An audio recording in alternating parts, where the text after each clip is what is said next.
The moment has come. Everything, everywhere, all at once. Funny thing was coming to my head as we were, getting ready to record this. Made me think about how months ago we recorded Swiss Army Man, the precursor to this movie. Mm-hmm.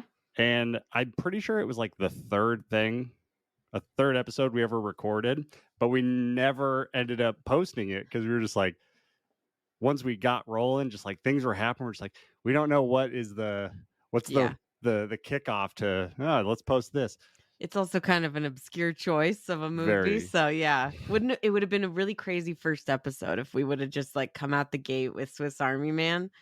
It's funny though, I remember when we recorded that, you had just seen Everything Everywhere All at Once. Mm-hmm. And I told you have to see this movie. And on that episode, I was asking you a lot of questions about like, did Swiss Army Man walk so that Everything Everywhere All at Once could run? And you were like, yes. And now we're here.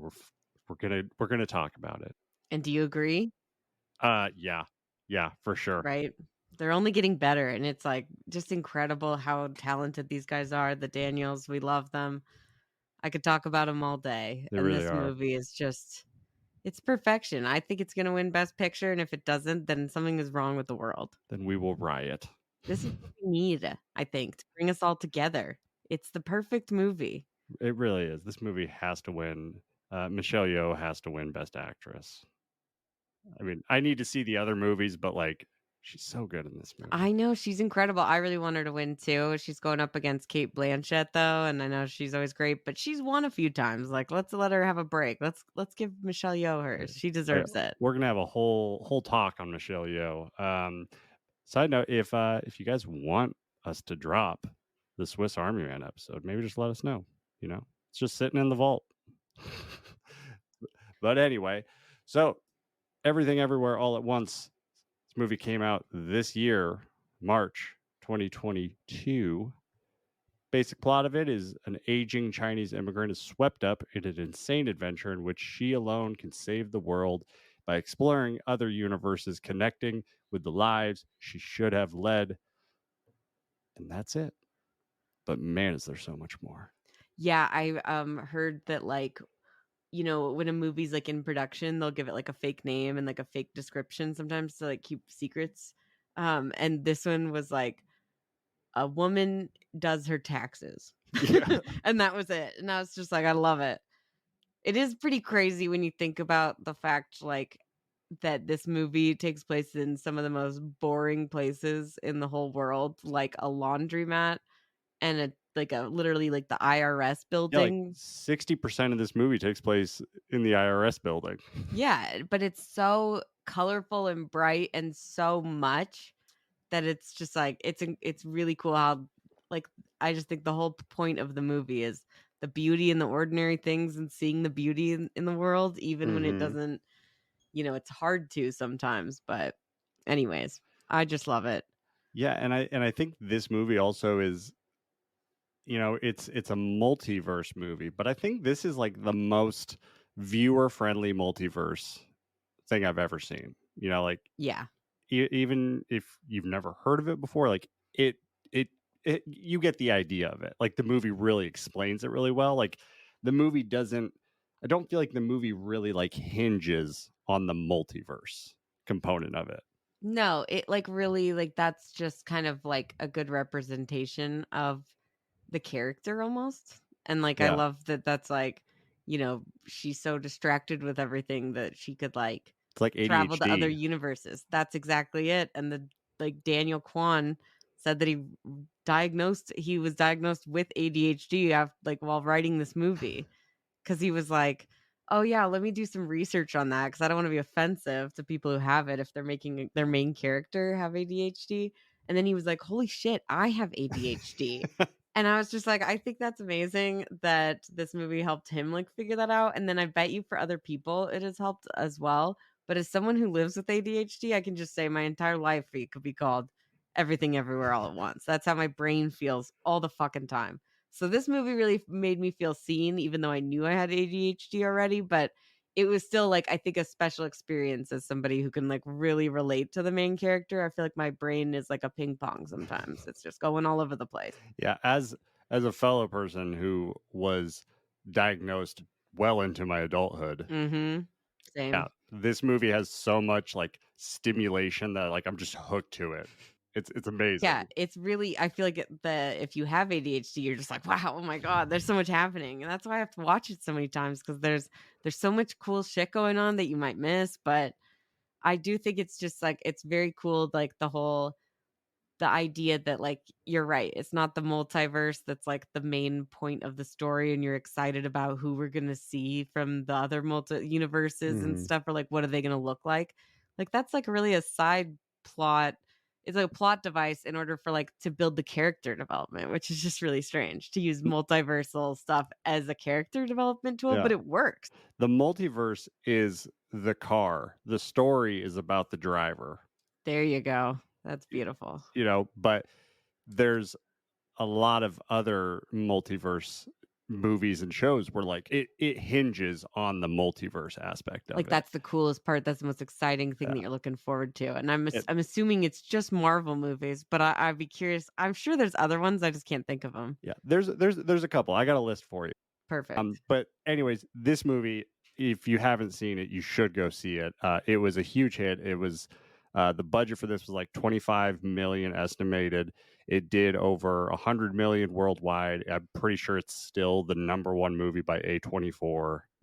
It Like, beat Uncut Gems, which was all like, I think that was the number 1 yeah, before that, so it's incredible, and it deserves it. It's the little indie that could, and it, like, saved movie theaters, I think. It's got a great story behind it because it was, like, kind of an old school thing where, like, word of mouth got around, and then people started to go see it, and typically nowadays, that's only been happening for, like, horror movies. hmm So, for it to happen with this crazy weird ass movie is awesome. And I will say the theater experience seeing this was like my favorite. It was a packed theater, like it had been out for at least a month when I saw it. And everyone was just like laughing their ass off and like also like crying. Like I mean, it was a really fun time. It was great. And yeah, now that it's on streaming, more people will definitely see it. But definitely. this is fun to watch with like a group of people, I bet. Yeah, I wish I would have saw it in theaters, but it's still amazing at home. I cried last night watching it. I cry every time, like multiple times. I swear to God, this movie is just like the thing about the Daniels is that they make the weirdest shit really emotional. Yeah, Like, I never thought I would ever be like sad about or like happy tears at a fart until I saw Swiss Army Man. And yeah. at the ending, when that fart, I was like, that's beautiful. I can't believe they fucking did it. They made me think a fart was beautiful. And then But they did it again in this movie, but we'll get there. yeah, there's a lot to go through. So, all right, so let's talk about some multiverse stuff. So similar to like when we did Palm Springs, you know, of I love little niches of like stuck in a time loop that's different than time travel movies. Like multiverse is really fun. So real quick, multiverse is not the same as multidimensional. So like Stranger Things is not a multiverse story. It's a different dimension. It's not a different version of. What's the difference between a dimension and a universe? So in Stranger Things, for example, when they go to the upside down, there's not other versions of them there. Oh, okay, I gotcha. Yeah, yeah, yeah, you're right. You're Yeah. right. It's like still in the same universe. I gotcha. Yep. Okay, maybe I just sounded really dumb, I but ju- I, I just bring it up because like I googled some stuff and like I was getting some of those. I'm like, that's not multiverse. So yeah. everything that's on here is essentially there is other versions of yourself. So like time travel doesn't count because it's still the same version. But so I mean, first off, to kind of have time travel and multiverse, Loki, that is a time travel thing, but there's definitely different dimensions because you know there's all the different versions of Loki. There's like the alligator version and kid version and female version. Like that's dimension, like that's That multiverse. yeah, that's the so there's a lot of different universes because all of those different versions of him, but like that's why the TVA is like outside of all the universes, which like what the fuck? Where is that? I do like that. That's a good distinction. I think that's hard for people to kind of get through in their heads, and for me, I definitely feel like you just explained it way better than anyone else has ever tried. So Oh, well, thank you. thank you. I try. Well, I'm like Michael Scott. Explain it to me like I'm five. So the king of multiverse stuff is Rick and Morty. So like if you ever watch Rick and Morty, like Yes, they do multiverse the best. all the time. There's no limits, and really Rick and Morty's the best on TV. Family Guy also has done it a couple times, and it's pretty great. Yeah, it's pretty fun. But then Everything Everywhere also, they're the best in a movie because like Rick and Morty, 100%. they get weird stuff like you go into this verse and like everyone is a marshmallow and I don't know, things like Yeah. that. And Everything Everywhere, they have a lot of fun with that kind of stuff too. Mhm. The other ones don't really do it so much. They're a little bit more serious. But like, there's obviously the Doctor Strange Multiverse of Madness that came out this year, and I have some stuff that I want to say about that in a This minute. movie could have been called The Multiverse of Madness. This was actually a multiverse It of really madness. was. It's insane how, like, the budget must have been so much higher for Marvel, and they had that one shot of him and America Chavez, like floating in Yeah, total CGI through, like, all these different dimensions. That was it, 30 seconds. and then we got one that was basically the same, but it had pizza balls, and I was just like, "I'm sorry. I thought this was the multiverse movie that was gonna be insane, and it was just gonna be, like, all these different universes that we see." We saw one. We saw a split second of other ones. I just don't get it. But yeah, it's weird that that one's not even that great of a multiverse movie with the title. Yeah, it was a real bummer because like that movie essentially that's a movie that like the example that I was saying, like it hinges on the multiverse thing. Like it hinges on, oh, he's seeing other versions of himself. He's interacting with other versions of himself. And like We finally got John Krasinski as the Fantastic Four guy. yeah, and so like, it's a fun movie, but like after I saw this, a couple months later, I'm like, I don't ever want to talk about Doctor Strange ever again. Like this is the multiverse movie. I know. I saw this before Doctor Strange, so I was already out on it before I even saw it. I was like, there's no way it's gonna be better than this shit. And the fact that these are like there's literally a team of like 9 people total that work on the visual effects with like a core team of 5, including the Unbelievable. directors. They have no professional training. I just think that's crazy. How does it look so good? Like they better win best editing at the Oscars. Yeah. I mean, I would love for them to get a ton of awards because this movie as, like, wild and crazy as it is, it's, like, really well crafted. And then the other two ones are actually both Spider-Man movies. You have Of course. Spider-Man No Way Home, which that is a really good Really good. multiverse thing. It's really the different versions of themselves talking rather than traveling. But like that was really good seeing all those guys. Oh, that was the most, like, positive feeling I've ever had in a movie theater until I saw this movie, I would say, but before that, I was ecstatic from frame 1 to the end of the final credit scene. Yeah. So good. And then the other one is Into the Spider-Verse, which is amazing. Yeah, that one's, like, number 2 compared to for I would say Everything Everywhere is number 1, but that one's definitely second best. Yeah. But No Way Home, the whole all the moments with all three of those guys are just great. It's perfection. The last one is really just a shout out because I watched it a ton as a kid. It's Jet Li's movie, The One. I've never heard of this. I grew up watching Jackie Chan movies and Jet Li movies all the time, and so The One, it's actually a pretty good premise. There's a version of Jet Li who is traveling to the different dimensions, and he is killing the other versions of himself. And every time Ooh, you kill one of the versions of yourself, the power gets distributed to the remaining ones. So it's so it kind gets of more like powerful? Highlander. So it's like if you can be the only one in the entire multiverse, then you are like a god essentially. Yeah. Oh, that's pretty cool. So then there's like this evil Jet Li, and then there's a good Jet Li that's getting real strong and he doesn't know why. And then time or interdimensional cop Jason Statham tells Of him what's course. up. Interdimensional cop. I love it. But yeah, it's a good kung fu movie. It's a good kung fu sci-fi movie. I had a lot of fun with it. Also, Ki Hue Kwan, Hee hee Kwan. Ki Hee Kwan, he was the production assistant and assistant action choreographer for that movie. Yep. So back in the day. So that's like what he was doing in between Goonies and this. Yeah. From in the movie world, he was just action coordinator. Because he was trying to act, but he couldn't get a fucking acting job. It's so sad. But because obviously, like, just from this movie, you're like, we've been missing out on this fucking talent for so long because, as a kid, yeah, in the 80s, he was cast as like an Asian stereotype, right? And that was like Mhm. a lot of the time in those movies, like used for jokes or like to laugh at.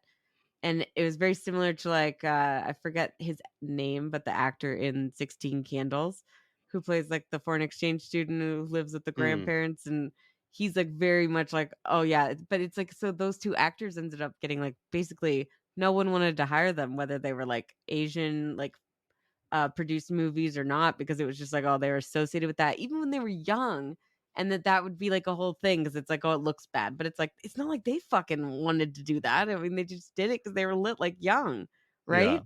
It seems weird, but I will say you also I'm surprised you missed one for the multiverse movies, Oh, unless you hit have me. another one. Happy Death Day to You, because the second one is not just time travel. She goes to different universes, right? That's right. Okay, so I remember Happy Death Day.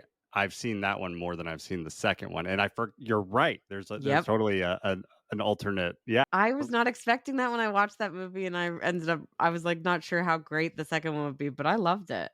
And then also I was gonna say I just saw I think it's VHS Viral, the 3rd one, which everyone says is the worst, but I watched it the other day.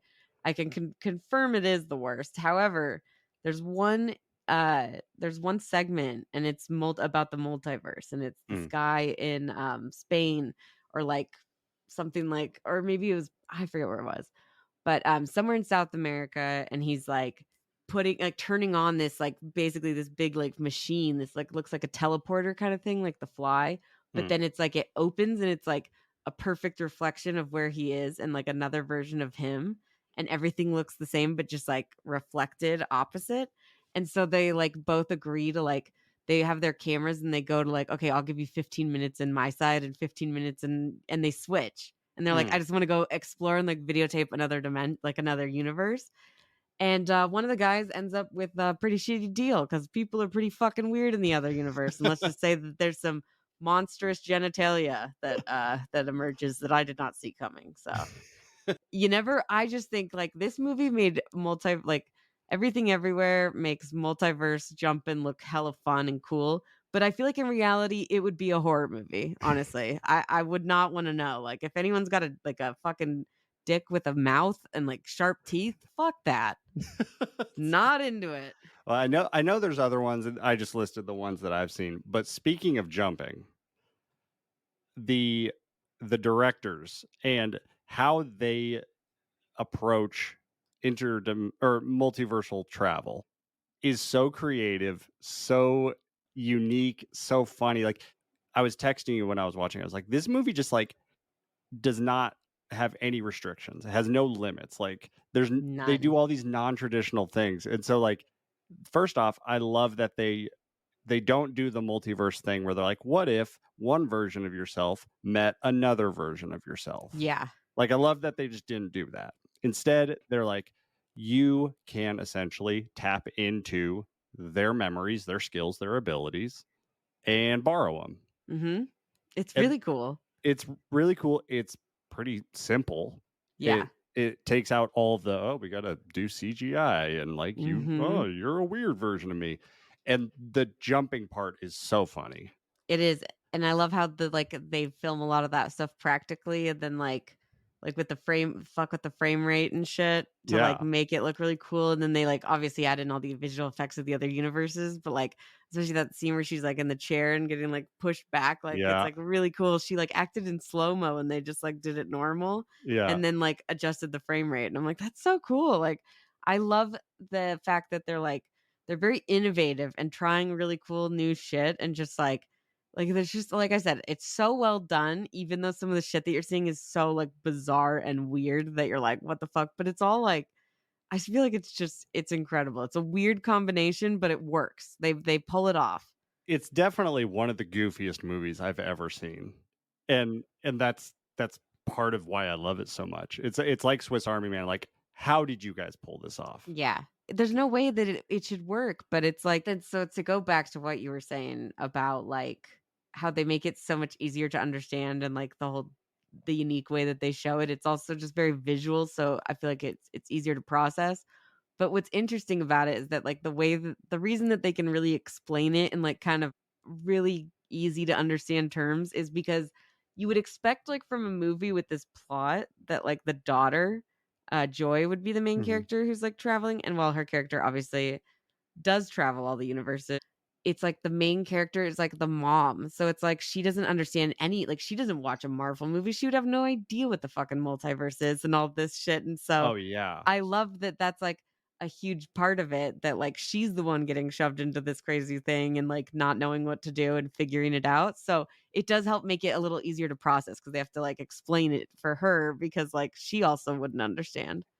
That's one of the things that came to my mind, like, the first time I saw it. I was just like, this movie in almost any other hands, like, if this was just, like, another studio movie or something, like, the obvious choice is to make the main character the younger person, and that's an easy I mean, it's probably gonna be an easier story the way that they tell it, if that's the case, but the fact that they make the older person, they make the mom, they choose a middle-aged woman to be the lead of a movie is incredible. Like, that is the boldest choice ever in Hollywood, like, by a lot of standards, to make a middle-aged minority woman the lead in this crazy sci-fi story. It's wild. And then what you were saying about, like, yeah, making her the mom the lead, and like the mom doesn't understand this stuff or would never understand.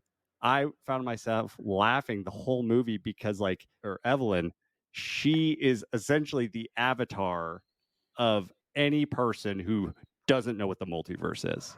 Like, she's asking questions the entire time, and she, like, tries to understand it, and She fucks up Jobu Tupaki the whole time, like Chewbacca or something, and she like Djibouti, Djibouti, yeah. Tupaki. She just doesn't know and she's, like, trying to explain it really terribly, but it's, like, funny, and you're like it's like, "Okay, cool, now we're with her." What's interesting is that the Daniels have said that this movie's a lot about, like, their relationship with their parents and kind of reflecting on that, where, like, their parents have to live with the fact that they create these movies. Like, they were like, their kids made the farting corpse movie. Like, that's what our parents have to live with knowing, you know? And it's like this whole thing of like the parents not kind of this generational divide and then like trauma too, like from the grandpa to the mom to her daughter. Now she's doing the same thing. And so they explore a lot of that stuff, but it's also kind of a like, sometimes it's okay to be like this and be silly and like whatever, because I'm actually like still a fighter like you, which is kind of Mhm. the whole point of the movie. I'm just as strong as you are, but I just choose to fight in a different way, which is just Yeah. really cool. And I think that's why it's a movie that relates to everybody is because like, whether you're old, young, whatever, like, you would be, like, represented in this movie Mhm. and be able to relate and let alone just, like, enjoy, I think, a family dynamic. It's a weird family movie, but it is a family movie. I mean, Mhm. there's literally a scene with these guys trying to jump onto a fucking dildo and shove it as far up their ass as they can, but this is legit a family movie, wouldn't you say? Oh, totally. And there's so much attention to detail in the family aspect of it. Like, not only is there different generations and differences there, but there's also just like different generational differences from an immigrant standpoint. Like, Joy doesn't really speak, she speaks primarily English. And so then Evelyn speaks to Joy in Mandarin, but Evelyn speaks to her dad in Cantonese, and then Joy, like, doesn't know Cantonese at all, and so there's like all of these just different things. It's like there's so much attention to that, and I I loved think it. that's pretty cool too, yeah, and it just reinforces the idea that, like, there's problems with the communication, that it's hard to relate to people and, like, understand them when you don't speak the Hmm. same language, like, metaphorically and literally, Yeah. but, yeah, I just think this movie is just, like, the whole point of it, right? It's just, like, being like, seeing the positive in the world even when, like, you could be super negative, and also, like, everybody feels overwhelmed, right? Like Hmm. we're all always going to feel that way. And especially I feel like, they said that a lot of their feelings like during COVID became like a huge thing with this, like expressing like, everyone's been feeling all this angst and like overwhelming anxiety. that it was like, it's easy to feel like there nothing matters. But it's like, even if nothing matters, like we can still like enjoy things and like, you know, come at it a different way. It's pretty Totally. cool. It's like the opposite of Don't Look Up, where it's like Don't Look Up's like we're all fucked and we're all gonna die, and like I guess we're going down with the ship. And then this is like, you know what? We might all fucking die, but I think like I'm gonna choose to put the googly eyes on and Yeah. focus on that. It's a good parallel. Yeah, like Don't Look Up is the nihilism anthem, and this is the anti-nihilism Yet, anthem. and I love both of them. I love both movies because probably because as like I feel everything everywhere all at once, so I can relate to all these movies in different ways. And it's just a movie that makes you like leave feeling different. And I feel like I just felt changed after I saw it the first Yeah. time, especially being like the first thing I ever saw from the Daniels. I was just like, wow. Like Yeah. there was not one but two fights with dildos. I was like, "Are you fucking kidding me? This is amazing." And this movie's going to be nominated for best picture probably. I'm dying. That's just the coolest thing ever. I hope that scene is their Oscar reel. I mean, right? I don't know. There's so many, but oh my god, as soon as they put anything with Waymond, he's my favorite character in this movie because he's like supporting, but he's really like the whole He's the heart. he's Yeah. the heart of the movie. And he gets me. There's so many good options for his reel. I hope he wins too. Well, we're gonna get to Wayman, but speaking of fun and enjoyable, let's talk about let's talk about some of the triggers Ah, yes. that create the multiversal stuff. So, if you're still listening to this and you don't know what we're talking about, long If you're story still short, listening, what does that mean? I don't know. You're If I'm saying if anyone's still if they're there. still listening and they haven't seen the movie, Okay. the way that they jump to other universes to get the memories and skills is they have to do something very weird and random in order to create the link. Yeah, I think she needs to do something weird again. What's he doing? Oh my god, he's trying to stick it in his butt. So, like the example, the first one is Wayman. He swallows a whole tube of chapstick. Yeah, choose it. Yeah, Which was actually chocolate, I read. yeah. The prop for it was It looked like fucking chapstick. It did. Yeah, it really did. He eats the chapstick. The first one is pretty easy. It's like, oh, switch your shoes to the wrong feet. Perfect. Mhm. I can handle that. Like that's no big deal. Yeah, and that's Evelyn. That's the Yeah. easy one. She doesn't know what she's doing, so Yeah. she did that, and then yeah. Thank God she didn't pull one of the other ones because like there's so many good ones. But yeah, go ahead, tell us some more. So then there's also chewing some gum that was underneath a desk. He did that to get his acting skills. And then Deirdre, she stapled a post-it note to her head Mm-hmm. and got those wrestling skills. The worst one, Wayman having to paper cut himself in between his fingers. Mm-hmm. That literally made me nauseous when I watched it. I wanted to throw up. I think that they do the same thing, like, but for real on Jackass, one of the movies. Oh yeah, I And that remember literally made me puke. I could not watch that. I don't know what it is, but it was like, that's the most disturbing thing I've ever seen. I really hated that. And like the sound effect, I was like, there's no way that Oh, did somebody fucking paper cut themselves to get that goddamn sound that effect? was some ASMR stuff. Like Yeah, that it was oh my yeah, but I loved that they were like, "Oh, well, you could."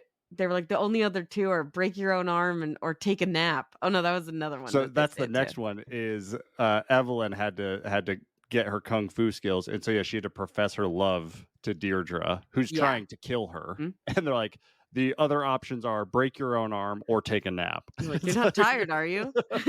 And I was like, "Break your own arm." But I love that. And then I think I don't know if you already mentioned that Deirdre is Jamie Lee Curtis, but Oh, I did not. But shout yeah. out to Jamie Lee Curtis. She looks like so ridiculous in this movie with that wig, but she's so fucking funny. She's She's great. so good. And she calls them the Wangs and she's like Mrs. Wang when really their names it's spelled W-A-N-G, but it's pronounced Wong. And so she calls them Wang the entire time without ever like, realizing it. She does it so much over and over. It's just like, yeah, she doesn't get it. She's The great. communication divide again. But also, yeah, she's hilarious. Then Evelyn pisses herself when she first meets Jobu Tapaki and gets the hot dog fingers. What did you jump? She's off the damn map. She appears to be in a universe where everyone has hot dogs instead of fingers. Disco dancing. Then she rubs hand sanitizer in her eyes. Yeah, that was wow. That was a lot. I did not like that. She puts her finger in her dad's nose and then puts her finger in her dad's mouth, makes him eat his own boogers. So then you get a whole scene of all of these henchmen that they need to access their fighting skills. And so you have this one like 8-second scene of like 8 people all doing the weirdest shit you've ever seen. Yep. So one person pulls their own hair out, another person sings Ave Maria, another person's just dancing, another person's humping a lamp aggressively, I might add. I said fucking it. I thought that they were fucking the lamp. Their pants were down, right? Or no? I couldn't tell. But it looked like he was getting into it. Maybe that's how he takes his pants off for the upcoming Yeah. scene. Then another guy is electrocuting himself, just shoves his finger up an electrical socket. Yeah. Another person is licking a wall. Then there's also someone just wrapping their head in tape, and then someone photocopying their butt. Yeah, I like that one. Scanning the ass. Seconds. You just like what? I had to like pause it and rewatch it 3 times just to get it all. It's so good. This movie, like again, it's just goofy ass shit that just like is hilarious. It's crazy that a movie with all these hilarious things can be like, yeah, just so fucking deep and like really like the full spectrum of like I'm crying, laughing, but then now I'm like legit like sobbing because I'm like, it's just so beautiful. Yeah. And then Evelyn makes herself sneeze with a kink feather. Yeah, gross. They find the dungeon.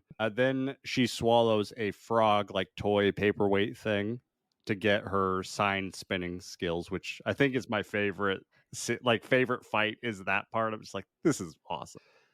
Then she chugs a 2-liter of orange soda to get her Benihana skills. And then we get to the race for the butt plug. Yeah, I can't tell what's worse, the paper cuts between the fingers or the guys literally like jumping in the air with their asses like open, ready to land on that fucking The dildo. first time seeing that, just the slow-mo of the guy jumping, I laughed so hard. And he's like blurred too. Yeah. They're trying to sit on it. It comes out of nowhere. He comes like over the cubicle, launched already, like he shot out of a cannon, and it's all blurred on his ass. And you could just like, I was rewatching it, and I was just like, man, if that was not blurred, that would be the most disgusting shot in the whole fucking history of cinema. It was so funny though, and then he like sits on it, and it's like Then he turns his head and just now he's got powers. But I was like, good God, that guy's not gonna shit right for like a month after that. that's like that is a moment that like I will remember the rest of my life. It's like the first time watching this movie and that happens. It's just wow. The whole theater was just cracking up because we were just like, everyone, like, it was like you didn't know what to do because you're just like, I can't believe I'm seeing this right now. This is amazing. It was so great. It was like, oh my God, I love this fucking movie. Well, and then on top of that, the 2 guys that are trying to get the butt plugs in the credits, they are listed as Alpha Jumper Trophy, Alpha Jumper Bigger Trophy. Yeah, the second guy comes in with the giant. I mean, it's like it's so big and it's so long and it's like hanging all the way out of his ass. And that just reminded me of on Swiss Army Man. That's the only film in history that has a credit for a fartist. Like, these guys are just trying to get the weirdest things into like cinema and like I mean, it's great. They're doing it like. Again, I think after this one, is there only one more? And I think it's Snorting the Fly, isn't it? Yes. That one I hated. Oh, no. There's the first butt plug, and then she blows on the guy's nose to make him like scream. Yeah, that was good. Evelyn, do jumping jacks. That's not weird at all. Slap him. No. Mom, just blow on his nose. What? It'll make him involuntarily scream and do that noise. That's true, Evelyn. It's really weird. Though his commentary in this movie, every time like if you have the captions on, it's pretty great because you catch a lot of the stuff that he says when he's like in the background of something. And it's like he makes me laugh and he makes me cry. He's just so beautiful. I love him. Oh yeah, and speaking of captions, this movie, I mean, shout out to Showtime and their captions, because this movie people switch languages mid-sentence. And so Yeah. it has the captions for the non-English parts, and then it puts the stuff up for everything else. I'm like, oh, you guys weren't just on top of each other. That was pretty good. Like, this would be hard to watch with like a bad. I bought it on Prime and that's the same thing. And I was like, fuck. Now I can't watch it with captions. And I I need the captions. I don't know what it is with Prime, but like whenever I try to watch a Shudder movie, I can't do it because the captions are ahead of the audio, and so it gives away the jumps and stuff. I've noticed that too. And it's like that's the one thing is I like it's just two things that don't go together. Like I love watching movies with captions, but they ruin horror movies all the time because it's like creature screeches, and I'm like, oh well, now I know what's coming. Yeah. Before it even happens, I'm like, this takes all the fucking stress out of it. But yeah, so then the last one is she snorts a fly and gets her Gross. Hulk pinkies. Yeah, It that's just pretty beats the good. shit out of people with her pinkies. The snorting the fly was really bothersome. I was just like, ugh. Like I hated that. But it was pretty funny. It's so funny. There's so much creativity with this whole movie. With everything in the movie, even the fight scenes. And the cool thing is like, man, you'll never see this in a Marvel movie. Their action scenes are so much more boring. It's just all CGI. Like, yeah, and I'm like, I love the practical fights and the fact that like every fight is different. yeah. And it's a different type of fighting too. But I was actually, you mentioned that you think that your favorite is the one where she has like the sign twirler skills. I was gonna ask you like, what's the best fight scene? Because I said dildos 1, dildos 2, or the fanny pack. Because I personally like the fanny pack. I think that's my favorite.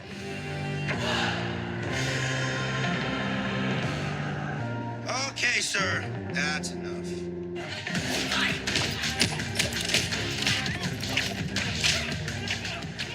I love the sign spinning thing. That's like my favorite just because of the creativity of it. It's very creative and cool. But like what I think is the best, it has to be fanny pack.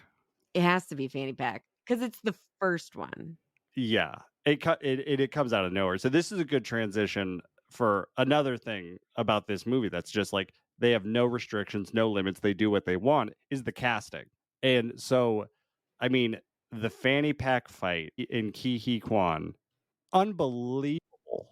That's the most Jackie Chan fight I've seen since Jackie Chan. And I've seen like all the Jackie Chan movies. And I was so into that fight because I'm just like, this is incredible. And you can see it's him for like all of it too. He literally said, well, so him and Michelle Yeoh also, they both did their own stunts for this movie. Mm-hmm. And he said there's only 2 shots in the movie that aren't him, which is crazy. Yeah. So, I mean, obviously he's like he's been doing this for a long time, but he like trained a lot for this and like learned all these new different kinds of fighting. And I thought that was really cool. Like it was like a different, like, I forget what kind of thing, but it was like with a rope is how he did the fanny pack one. Because it's like very similar to using a rope as a like weapon.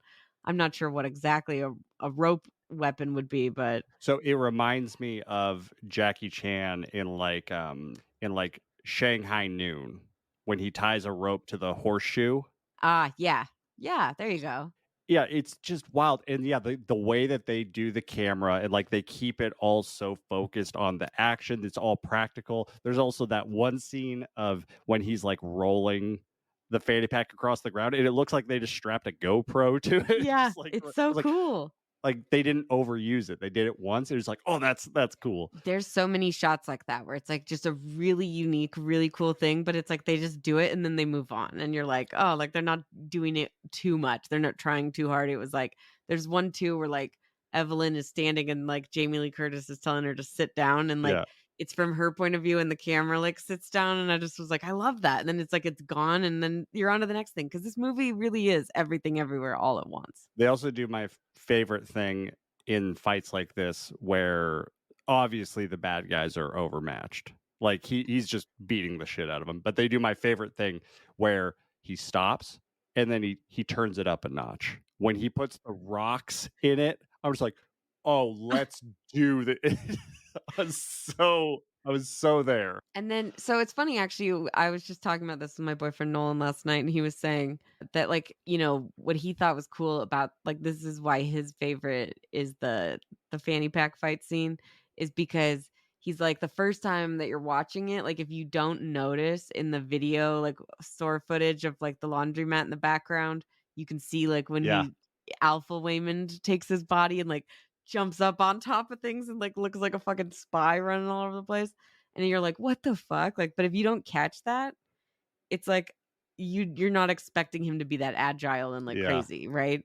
And then he even like when he comes in the elevator as him, it's like he's just talking to her. So Mhm. you wouldn't know. And so what he was saying is that, like, for him the first time he like had no idea where this was coming from. He had no idea what to expect. And this was definitely not it, but he Yeah. loved it. And I was Yeah. like, that's a good point. I personally noticed that because I was like, it made me laugh so fucking hard the first time I saw it with him in the background, like jumping around the washing machines.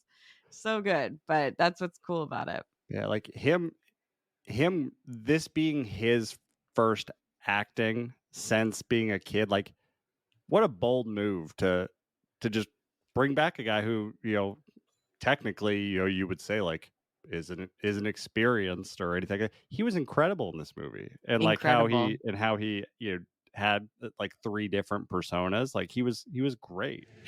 I know you're all fighting because you're scared and confused. I'm confused too.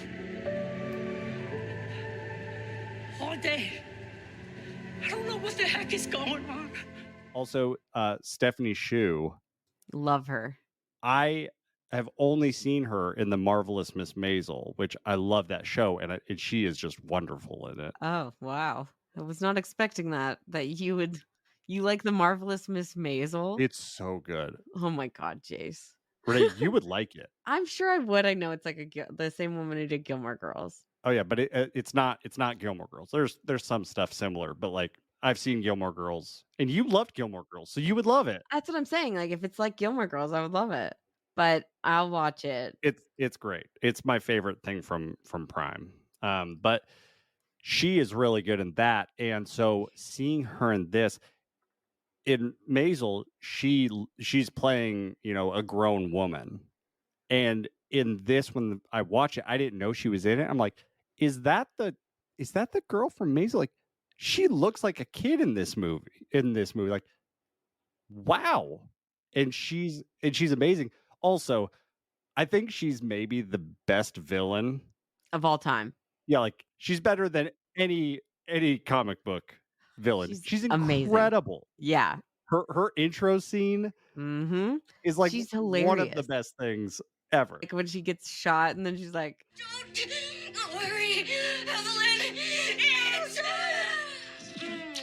It's organic.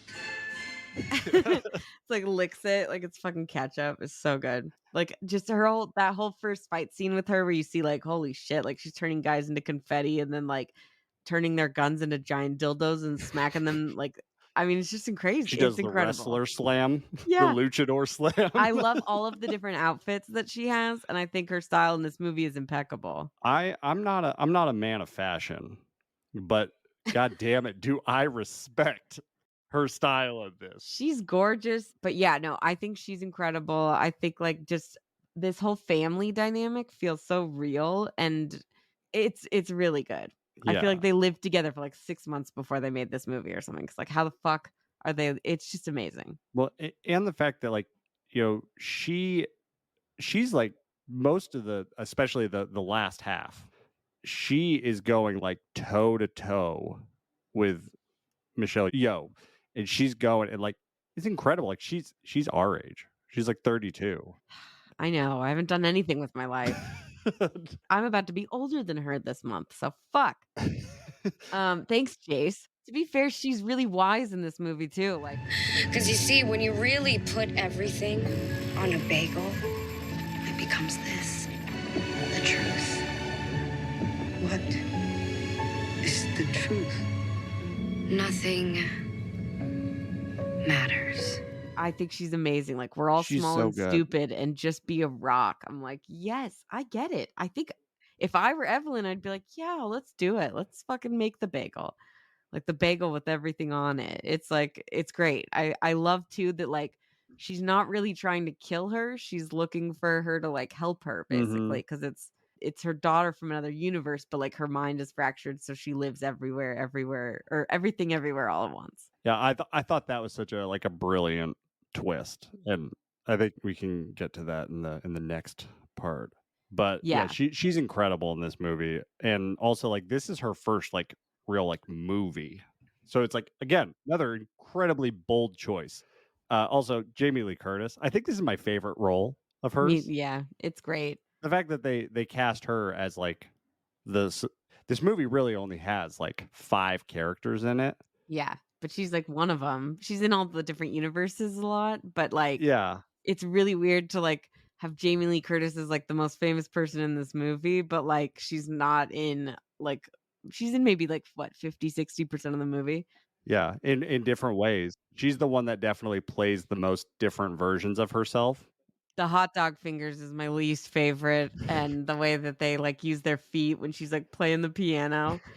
And like I noticed that her like the fingernails on her hot dog fingers were painted red and they looked so horrible. And I was just like, that really bothered me.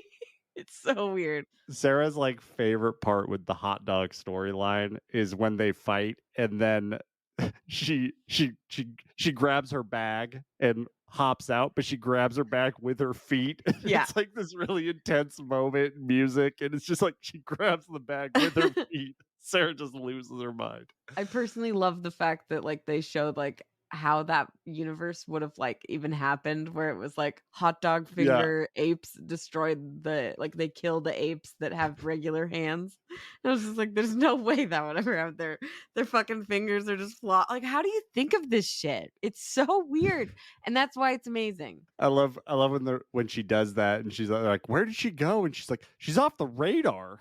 And then it Yeah. shows. It's so good. I just love it.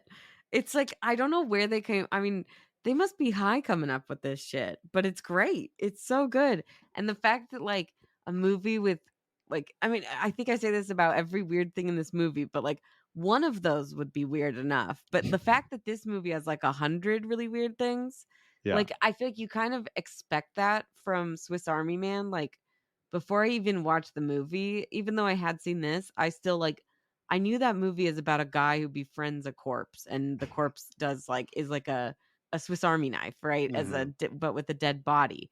So I knew it was going to be weird, right? Like I didn't expect it to be that weird and heartwarming, but like I knew it. Whereas this movie, like it looks weird, kind of, but you're also like it's just gonna be fun, and then you're like, oh, what the fuck? Like I think you're just saying that every 5 minutes. There's no way that all of this would fit in one movie, but it all like works really well, including Raccacoonie, which I am Raccacoonie. obsessed with Raccacoonie. You are like puppets, you know, puppets. You can do things you normally cannot do. It's like that movie. Okay, what are you talking about? Raccacoonie. What? Raccacoonie. You know the one with the chef? And he makes bad food. Pui. And then this raccoon sit on his head. Ooh, control him. And then he cooks good food. Do you mean Ratatouille? Ratatouille? I like that movie. No. Raccacoonie. This is like a prime example of why this is so much better than Doctor Strange, because they go to all these weird places. Like it's just them, you know, hopping consciousness or whatever. But like you're seeing all of these weird other places. You're not just like passing through, and it's like, oh, this is a weird thing. We're not going to stay here. Like they stay there, they leave, and then they come back. Like all of these weird things, they like actually flush them out as real places. Yeah, so like when you hit the emotional points at the end, they flash between all these Yeah. universes, and yet you actually care. Whereas like in Doctor Strange, spoiler alert if you fucking care, but when they kill all of the what are the multiversal guardian idiots called? Variants or what? No, that's like Loki. Oh, the Illuminati. The Illuminati, those stupid idiots. Okay, they're supposed to be like the most powerful people in like every universe, and they all just get wiped out by Wanda in like 30 seconds. Yeah. And they're introduced like what, a minute before that? You know, you don't give a fuck about any of them. I don't Yeah. even care when John Krasinski died. I was like, you guys are fucking morons. But this movie, I feel like I even cared about the idiots with the hot dog fingers. I also this kind of reminds me just with that Rakakuni. I don't know if you noticed this, but like at one point, I think it's when he's like explaining the multiverse kind of when Wayman's explaining it to Evelyn, and he says the quote like, Your clothes never wear as well the next day. Your hair never falls in quite the same way. he said that like when he was just writing the script that just came out, and Daniel Kwan was like, I was like, I don't even remember what that's from, but I know I plagiarized it. I just can't remember. Like he just, but then they couldn't come up with anything better, and they're like, fuck it, we'll just get the rights, and like maybe we'll put the song in the movie. And the guy who's like the lead singer of the band, he gave them the rights, but then he recorded all these new versions for the. I did not know this. Like I had to do some deep research I've because never heard of this. yeah, this is brand new. I just found this out. I mean, not brand new to us idiots because I don't deep dive on this shit, but it's insane. So he did an alternate version for Rakakuni, and it's like playing in like the background of one of the scenes with the raccoon, and it was rewritten as "This is the story of a chef," and and then there's one for the BDSM guy who's got like his sex dungeon, like in his office, and like who's obviously one of the directors. And they did another version of his that plays, I think it's like a really brief, like one of the brief scenes with him. And it says, "This is the story of a Dom." And I did not hear that. I'm obsessed that, like, yeah, you have to really listen. Like, I went back and I was like, now that I know this, when I watched it last night, I heard it like a few times. You hear that "this is the story," and you hear just like, you're like, I recognize that fucking voice. And they also, when they're in the RV and they talk about divorce, there's like a ballad version that this guy did, and it's like on the radio. And I'm just like, I can't believe that like this lead singer was like, let me give you 4 new versions of the fucking song. It's incredible. And just a cool fact that, this is like some like really secret Stanley Kubrick shit that's just makes the movie even better. But yeah, good. I think we should talk about the star now. So yeah, the star, and we've already sung her praises, but Michelle Yeoh, she's incredible in this, especially like, in interviews of her talking, like she's like, yeah, I don't know like this multiverse stuff. So when she was asking Waylon to like, you need to explain it more or explain it better, she was like being honest and like, yeah, exactly. Well, it's true. It's like, I sometimes forget that like with movies like this, when they're like a character, like the actor playing them is like sounding like super smart and like they know everything about everything, and they're like, it's like, it's amazing that the actor can just like learn all those fucking words and have no meaning behind it. Like none of that means anything to them. They're just like memorizing the words. But I do love it that like it just feels way more real. And also, like, does anybody fucking understand the multiverse? Because I still don't. And I've watched a good amount of shit and read stuff that is all about it, and it's very confusing. But this movie, I feel like, all right, I think I can get it a little bit, but I'm sure there's stuff that's going over my head. well, yeah, like it uses the multiverse as a metaphor rather than like we need to explain the multiverse. And she is so good, especially how like she is, jumping through all these different versions of herself, but then like experiencing them as that version and her current version, who is the most unsuccessful version, which I thought was maybe one of my favorite twists I've ever seen. Is like, you can do this because you've never done anything. I'm like, what? And then even she's like, wait, what? No, that was supposed to be motivational. What? Like, wait, hey, like it's like you're the only one who can do this because like you're so bad at everything. And it's like, well, that's what everybody wants to hear though, right? I mean, I love it. It's offensive, but it's also like, maybe that's why I'm so bad at everything. Okay. I kind of love the opposite logic of this movie, where it is like that, where like it's very much like, I love Lord of the Rings. It's like the hobbits are the most important characters in those books. They're the littlest ones and the least expected for them to like, be the hero. And I think that's what's another great point of this is like, I really think those stories are just wonderful. And that's like, I do feel like it's missing from a lot of like Marvel stuff now. Everyone's just like so cookie cutter, like superhero. Whereas like this, like she's like the superhero that like is the opposite of what you would imagine a superhero to be, but yet she's like the most powerful thing in the universe by the end. I mean, that's just cool. That's amazing. There's none of that. I mean, I feel like I heard a lot of people say, give these guys a fucking Marvel movie, but I'm like, I don't know. I don't want to see him toned down. I'd be worried. What I you mean, think Kevin Feige would let any of this shit get into his movie? I don't know. now at this point, I think I would want them to do a DC movie because Yeah, James Gunn. I think James Gunn likes creativity. Yeah, and they're cleaning house. They canceled like Wonder Woman and all that stuff now. Like none of that's happening. They pushed Aquaman back by a year. Who knows what else is going down, but that's probably for the best. And if James Gunn can make more like Suicide Squad, like I feel like this movie would fit way better in with that Oh, yeah. universe. Well, I mean, they already did a better Doctor Strange movie than Doctor Strange did. So But it is interesting to note, I will say, good for them. The Russo brothers are producers on this movie. yeah, seeing the Russo brothers at the end of this in the producers, I was like, oh, there's a lot more elements of Community. Like when the Russo brothers, they wrote and directed Community. There's a Mhm. lot more of that than when they were at Marvel. So I bet the Russo brothers are like, oh, this feels so good. Probably, yeah. They're like, this is amazing. And that's what I'm saying. I think that their movies are good, but it's like, I mean, even James Gunn, you like mentioned him. It's like, look at Guardians of the Galaxy, and then you look at the Suicide Squad. So it's like, Mhm. okay, so we've got a censored James Gunn and then a totally uncensored James Gunn, right? Yeah. Like that's the difference. And I'm way more on the side of like, give me the Suicide Squad all day. Yeah. And I love Guardians, but like it's like a toned down version. And I just don't want any studio anywhere to ever tone down the Daniels. They're amazing. I don't think anyone can tone them down. They I mean, can't, this right? movie alone is just like a big like try and tone us down. Like That's what I'm saying. It's like this is what we're coming out the gate with. I mean, granted, they came out the gate even weirder with Swiss Army Man. Like that as a first movie is like just incredible. And then to follow it up with this, which like as weird as it is, it's like it was very popular. It did very well. A lot of people like it, Oh yeah. which is crazy with 2 dildo fucking fight scenes that it's like that could be best picture and If everybody likes it. It's like, wow. honestly, if the Daniels, they'll never leave A24.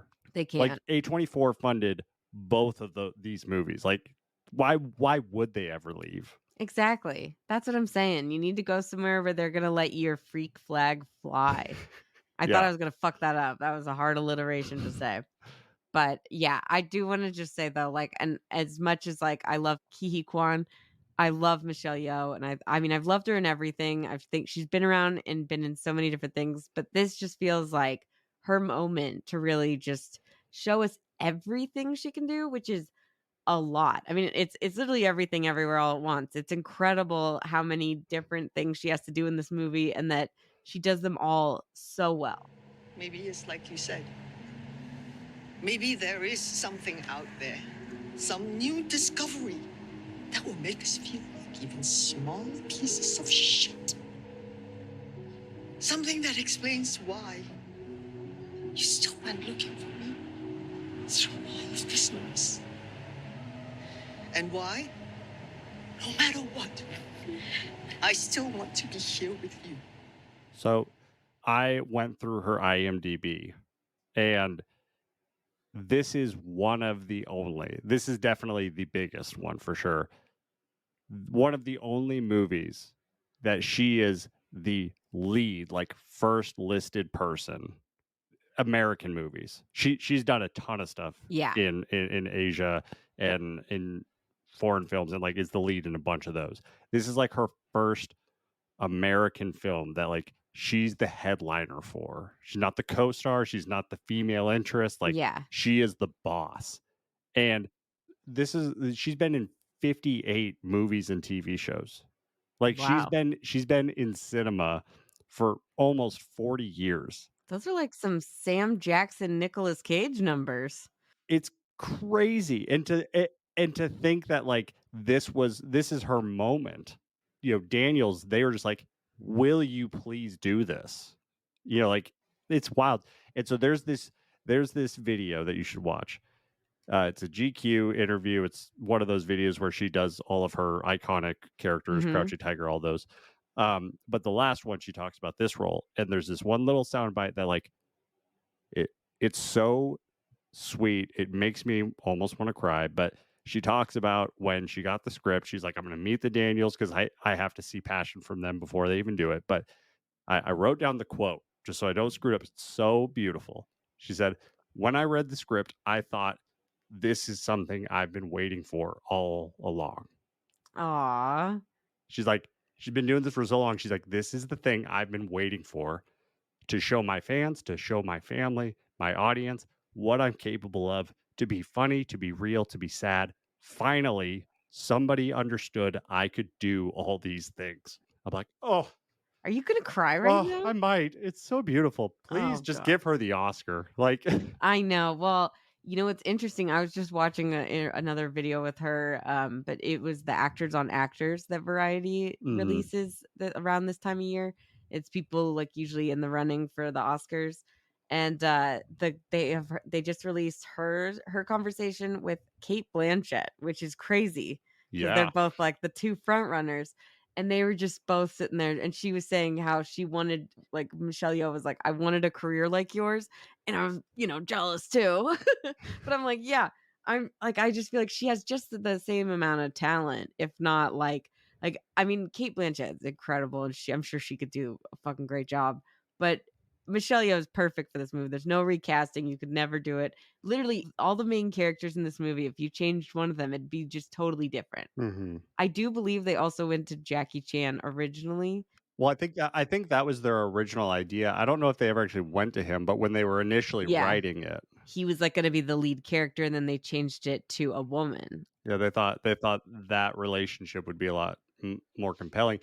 And even if they did go the Jackie Chan route, I think that would be super interesting because Hmm. Jackie Chan is in a totally different phase of his career. Yeah. Like they would pull a performance out of Jackie Chan that like we've Oh, never I'm sure thought it of. would be incredible, but But like they made the right choice. I'm biased because I fucking just am obsessed. And Waymond is literally like, as much as I love Evelyn, I just am obsessed with Waymond, and he gets me every time. Like he's the real heart of the movie. But she also like just emotes so much motion, and like she's so good. Well, and then they also, I think initially they were looking at Aquafina for Yeah. Joy, and that's a Mm, totally different movie. Like I yeah. don't Stephanie Hsu is so good in it. Literally just the casting is on point, Yeah. and I hope that all of them would be nominated for best performance in a movie ever and win best movie ever made. Yeah. I think that they should all just be celebrated, and the fact that like a movie that's this non-traditional should really be encouraged, because people Mhm. always like, especially in the film industry, they're like, people never go see independent movies or anything that's not, a superhero movie. And it's like, yeah, well, that's what I'm saying. Like movies like this should be a fucking celebration. Like we should really like make a big deal of it, because they don't come around all the time. And it's like it's a special thing. This movie proves that superhero movies or comic movies can be powerful and incredible. This came out within months of Doctor Strange. Yeah. And like Doctor Strange is just a multiverse story. This movie proves that those out there stories can be powerful. Yeah, and that's the thing. I think it's just that, I think because we've been so exposed to superhero stuff, it's just kind of more like a template. Like you Mhm. basically know where things are going. Whereas this movie, you really don't know where it's going at any point. And I think that is like, one of the things is that like I just kept being like, I mean, from an early thing when I you see wild shit and you're like, okay, well that's crazy. It can't get any crazier. And then it Yeah. just keeps doing it, but then it all pulls it together with this really emotional ending, and realizing that, yeah, like we were laughing the whole movie when they're fighting and like hitting each other, but then like when Wayman's crying at the end about how we all just need to be kind to each other, and it's Mhm. like, they wrote this with a lot of the feeling of angst and like anxiety everyone's feeling about COVID, and it's like this is like when we needed this movie the most. And that's Yeah. one of the coolest things about it, is that it literally came at just the right time, and I feel like it all gave us a little bit of hope back into humanity, even though, obviously every day since then I'm like, well, I don't know anymore, but I watched this movie and all of a sudden I'm like, there is some hope out there, man. Yeah. Fuck. I want to put on some googly eyes, but then other days I'm like, where's that bagel? I'm ready to fucking jump in. So I wanted to ask you, in the theater, What was the reaction to the fake ending? Like the credits roll. Yeah, that was a very weird experience. I remember being like, "Wait, what?" And that's Yeah. all I heard is like people like because everyone's like so close in there. It was a really small theater, Yeah. so it was like you could hear everyone. Everyone's just like, "Wait, what the fuck's going on?" And then we're just like, and then like that, like it just kind of zooms out, and you're Yeah. like, "What?" It was so cool though, like because then you're like, "Okay, now I figured it out." Again, that's what I'm saying. There's just so many weird things that you would never expect to happen. It's crazy. That was the exact same experience we had watching from home. We're like, no fucking way. And then I hit pause just so I could see how much is left. I'm like, oh, okay. Okay. Yeah, you can't do that in the movie theater. Yeah. Like I turned my phone off. What time is it? Like how far are we? Like what? This Yeah. cannot be. If this is the end of the movie, wow, I did not expect that. That's a dark ending because it ends when she's like at her low point, Yeah. right? Well, she dies. That's a low point, I guess. Yeah. So the movie the movie starts with part 1. And then it's not until like an hour 20 that part 2 happens. And I had totally forgotten about Yeah. the parts. And I'm like, oh, okay, yeah. Kind of reminded me of Nope, how like it has these parts that it lays out. Well, it's like a Tarantino thing, but like there's never Yeah. been a movie I feel like with like an hour or so in between like chapters or whatever. And it's also like it's just funny that it comes out of nowhere for like the second time and then you're kind of almost like, "Oh my god, is there another like hour before the next one?" Like I was kind of like, "Holy shit." It kind of just is like very weird and then you're like, "Oh, okay." Cuz the everything part obviously would be the majority of the movie, right? Yeah. It's got to show you literally everything. That's a lot. Yeah. Plus there's like I think there's only like 30-ish minutes left in the movie. So the last 30 minutes is just an emotional roller coaster. Like the first hour 20, you're having a good time. You're seeing all these weird Hilarious. things. You're seeing hot dog fingers and raccoonie and all this shit. You're just like laughing like your fucking ass off. You're seeing the dildos. I mean, Yeah. there's just it's so funny for so long and then also like action movie, Yeah. right? So then it does a real shift when Evelyn just all of a sudden like pukes up whatever kind of fucking crazy liquid that was and then like Pat like dies basically because it's like her brain has fully like I mean, God, can you only imagine the fucking headache you would have doing this? I can't it hurts my brain. She goes full Jobu and Jobu Tupaki. yeah, she gets shattered across all of her selves. And I mean, that scene's really cool of just like her just like bouncing around. But yeah, like the last part it's real deep and it's really funny because like all these things you were laughing at in the first part now become very, very emotional. And so like the overall like theme of this movie is just like it's nihilism. It's just like nothing matters. And especially when when you're Joy's age, like you're in your early 20s, like 18 to early 20s, like that's a weird part of your life where it's just like, what the fuck are we doing? Like, what am I doing? What am I supposed to do? Where am I supposed to go? And then if you experience all of the versions of your life and it's just like, oh, none of the versions know what we're doing or where we're going. Great. This is Mhm. awesome. And I thought it was such a great twist that, yeah, she's not trying to kill Joy or to kill Evelyn. She's actually kind of trying to kill herself. They got your hopes up. So I'm here to save you some time. Eventually, that all just goes away. Yeah, but also she's like, I was kind of like when they're in. I mean, the fact that there's like a 5-minute scene with no dialogue at all with these two rocks talking Okay, the rocks. is incredible. And she says during that scene that like, I was kind of hoping that you would show me that there was a different way or you'd see something that I had missed. But that's what's really cool about this movie is that nothing in the movie, like by the end of it, it's like, okay, so the whole thing of like the villains technically or like the nihilistic thing is like, okay, nothing matters. And then for like the good, it's not that they're like, no, you guys just didn't know this will solve all of our problems. It's like, yeah, nothing matters maybe, but let's like make something of it and like choose to like love each other rather than spread hate and like anger and negativity. Let's like that's the whole thing with Evelyn. She can't give up her daughter as much as like her daughter just wants to be like gone and she tries to, but she's like, I'm not like my dad. I can't just let my daughter go. Like, there's something to the power of love over like being like, oh, this is the right decision because she's not like, what I want in a child or whatever his problem is, Mm-hmm. right? So I think that that's what's really cool about the whole movie is basically that like there's no magic answer or anything to solve the problems. It's like, yeah, that is the problem, but you know what? Like yeah, like their minds don't recover at the end. They're broken, right? They're still like she still exists in all universes at all times, right? Mm-hmm. So it's like it's not like she solved it with some magic stone or some shit like what happened in a Marvel movie. It's like Yeah. no, she's just gonna learn to live with it. And I Yeah. was like, that's like amazing because it's all in how you approach life and how you take things. And sure, we can be nihilistic at times, and it's okay to feel that way, but it's also okay to say, you know what, fuck it, I'm still gonna be happy.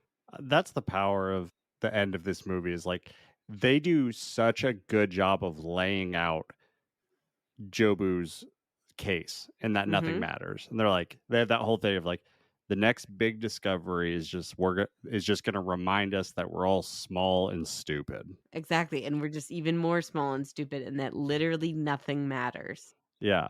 Life sucks, and then you die, right? Yeah. My mom told me that my whole life sarcastically.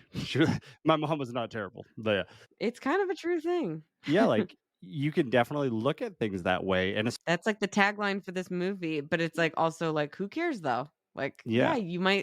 life might not be glamorous and perfect. It's like you might have a laundromat and have problems doing your taxes, but it's like your life could still be beautiful and amazing. But yeah, like they have that whole thing of nothing matters. And then you kind of are like understanding that. And so then you're thinking, oh man, all this stuff with hot dogs and Rakakuni and all the it's all meaningless. Like it's all stupid. Like, why was I laughing at this? It's just all kind of dumb. And then like it has this big crescendo and including the rocks where we see all the things that we were laughing at and that we thought they were stupid. Like we see all of those things and they matter to us. Like they prove the message that they're trying to say of like, even though the bigger things get, the less they seem like they actually matter, they do actually matter because they're all that we have. They are what we love. They're the things we care about and things that we care about matter. So like the rock scene, we all cried at the rock scene. Rocks and Always. subtitles, they made us cry. That should be the Oscar for when they win best directors. It's still my wallpaper. Is like just be a rock. And I'm like, dude, I want to. Like I love how she's like, I just come out here sometimes. It's so nice. Everything feels so far away. And then she's like, I'm so sorry, Joy. I didn't mean to. And she's like, shh, shh. We're rocks. Be a rock. And I'm just like, yeah, that's like a life thing. Like, just be a rock sometimes. Just relax. And then when she's like, I'm gonna get you, I'm like, that's the cutest fucking subtitle I've ever read. And the Like, rock is like coming over, like slowly moving. It's so sweet. There's so many really good quotes in this movie. It's pretty nuts, but I think we can all agree on the best line of the movie. When Waymond says to her, in another life, I would have really liked just doing laundry and taxes with you. beautiful. That gets me every fucking time because it's like, I mean, when she sees that life where she's like a movie star and like an action star, and she says like, I need to tell my husband about how great my life would have been if I had never met him. Mhm. Like it's like it was so amazing. I have to tell him because it's like she just thinks that like it's like all in what you put the value in, right? Mhm. And that's the whole thing is why he's the real heart of the movie. And I just felt like that line is like the most boring shit in the world can be the most amazing thing if you are like with somebody that you love. I fight, but just with like it's strategic and necessary to like in order to survive. He says that too. It's like that Yeah. whole speech at the end. That'll be the Oscar one. That Yeah. one's so good because it's intercut with him actually crying, saying like, "Let's just be nice to each other." And I'm like, anyone who fucking hurts this guy, I'm gonna kill you. And then there's the ongoing thing of Wayland and his humanity and being kind. Like that's the reason that Deirdre keeps giving them extensions. And like when she realizes that, like it's a really great moment of like a character not just being a dumb idiot. Like There's a point to that character. There's a reason that he's so sweet and so like with the googly eyes. Like she's always like, "Oh, your father," like when he's like dancing with the guy by the washing Yeah. machine, and she's like, "My silly husband." But it's like he knows. He knows. It's like I love that scene because it just really shows that like you might think that they're like innocent and stupid, right? But it's more Mhm. like he's choosing to be like he's like, your dad would always say, "I'm too sweet for my own good," but it's like, I feel like you have to put like he's just putting more value and stock in that. He's as much aware and as nihilistic as you are, but like he's choosing to move forward in a positive. To fight that. Yeah, to fight Yeah. it with positivity rather than to fight it with more negativity, right? Yeah. This movie just like really just made me feel really good about things. I felt like I come out of this movie and I'm like, I feel like I could take on anything. Waylon's message. Waymond. You've said it like Waymond. 5 times. It's Oh, Waymond. Sorry. Waymond. His message could easily be boiled down to hippie bullshit. Yeah. But man, they communicate it, I think, more effectively than any other thing. Like, love is the answer. I think they communicate it better than any other movie I've ever seen that tries to communicate it. Like, love is the message, be kind, all that stuff. And maybe it's because it's a multiverse and you're hearing it from different characters all at the same time, and like he's showing you that no Yeah. matter how different he is in different worlds, he's still like leading or he's fighting with love. For me, it's the final scene between the mom and the daughter. I'm crying the whole time. Like, I was watching it last night. I'm like, thank God Sarah's still at work because I look ridiculous right now. Oh, God, I mean, really, that's they should just play sweet. this movie at the Oscars from start to finish and then just end it with handing everyone the awards. Here, all we get are a few specks of time where any of this actually makes any sense. Then I will cherish these few specks of time. For being so bizarre and weird and 18 different genres at the same time, it's just amazing how original it is, and it's just like a nice warm hug. It feels so good, and it's so like it's just a great movie. I'm smiling the whole time I watch it. This movie's refreshing. Refreshing as hell. Like, it needs to be nominated for a bunch of stuff purely just to be recognized. Because, like, this movie is a breath of fresh air in so many ways. Like, it's relatable to everyone.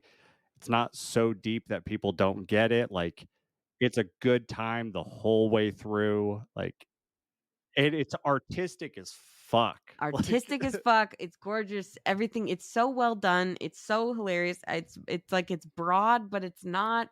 It's like it's very, very unique. Best movie of the year. I think you're trying to say this movie is everything everywhere all at once.